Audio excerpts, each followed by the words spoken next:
A staple of Taylor University, a Christian liberal arts college in the small town of Upland, Indiana, is its newspaper, The Echo. Here we can see The Echo being printed. But what did it take for the story to get to this point? To answer that question, we need to head over to a small side building at Taylor University, where this Nostalgia Night story began. Avoiding passive verbiage in headlines will make your headlines stronger if you use active voice. Always double check with your designers to make sure that the story that they put in the InDesign doc when we go to final edits is the finalized version of that story. What are you thinking about our story? I mean, if we don't get anyone to talk to us. A story can be found anywhere. The event being covered is found at Taylor, which students will be able to attend in a week or so. The Echo will need to assign someone to take pictures in order for them to have a better spread on the cover page. Meet Ellie, a photographer for The Echo. She will take photos that will be used for the cover of this story. Hannah, a writer for the piece, will interview people who are a part of Nostalgia Night to get quotes to put in the article. She records the conversations so that she can write down the quotes word for word when she writes her story. Hannah will then begin writing the story, using facts and quotes in order to keep it interesting. The Echo likes to have their stories 1 week ahead of time, but because of the nature of the event, that couldn't happen this time.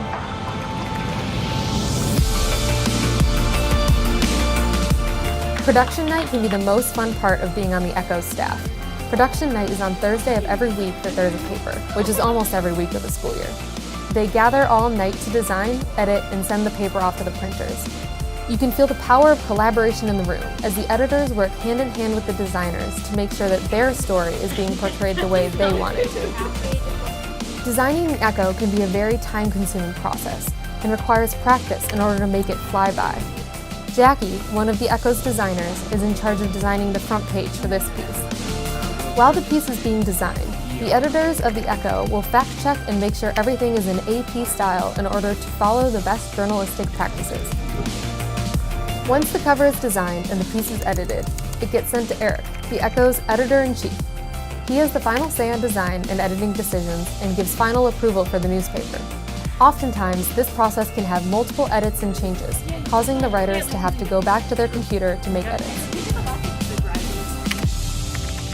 Once finalized, the newspaper is sent to the print press, located in Wabash, Indiana.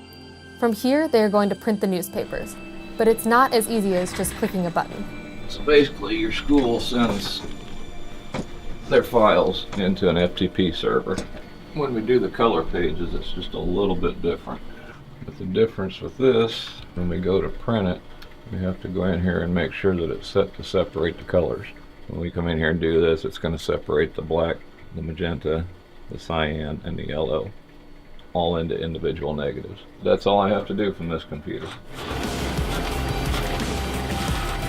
Film is actually inside this cassette here. Close this lid. It'll run through here. It takes about 3 minutes from the time we put it in here for it to start coming out the other side. It's a little confusing, so I'm going to help explain. The files that the Echo send over to the printing press are put into different film negatives for each specific color, which you can see here.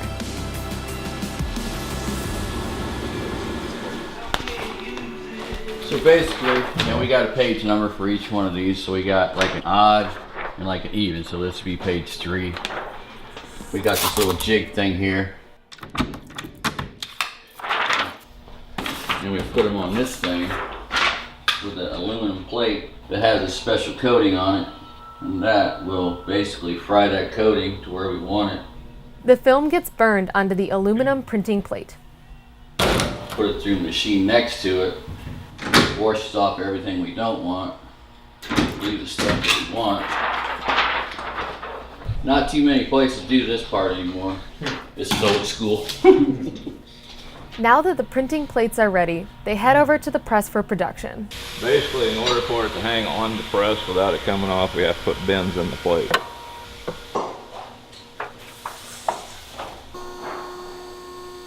And I use my wrench. I lock those teeth down. Well, the way the ink sticks to the image is the water sticks to everywhere there's no image.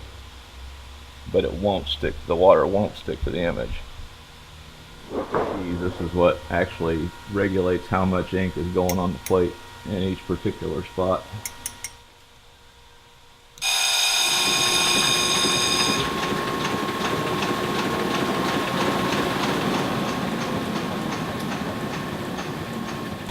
go through now and I'm going to adjust ink.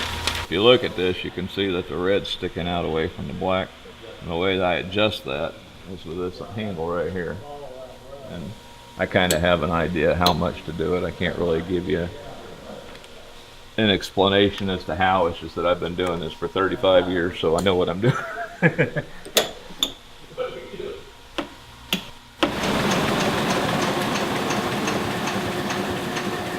Once again, I got to go through and do the same thing I just did.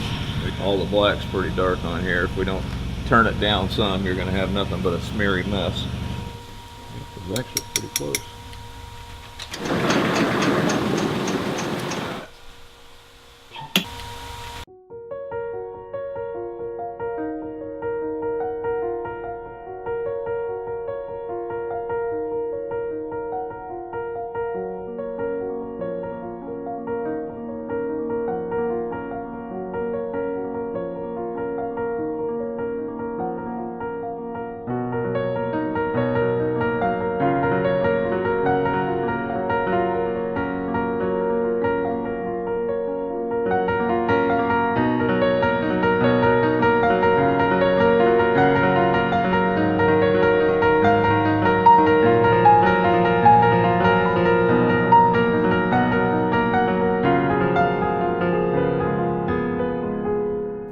The whole printing process took under 3 minutes.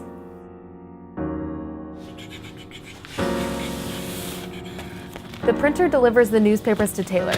But what now? We get a good load on here, don't we? Caleb, the distributor for the Echo, takes the newspapers and puts them in the Echo's kiosks around campus.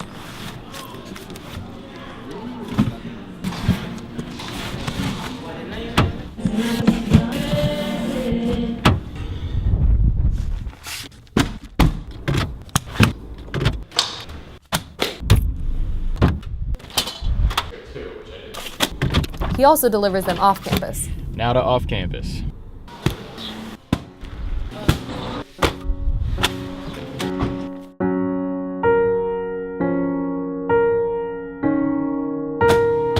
All done. The last step of the process is writing thank you cards to everyone that helped out. That is how the Echo is made. Countless hours of effort and energy go into this beloved weekly Taylor icon. Pick up a copy at a kiosk near you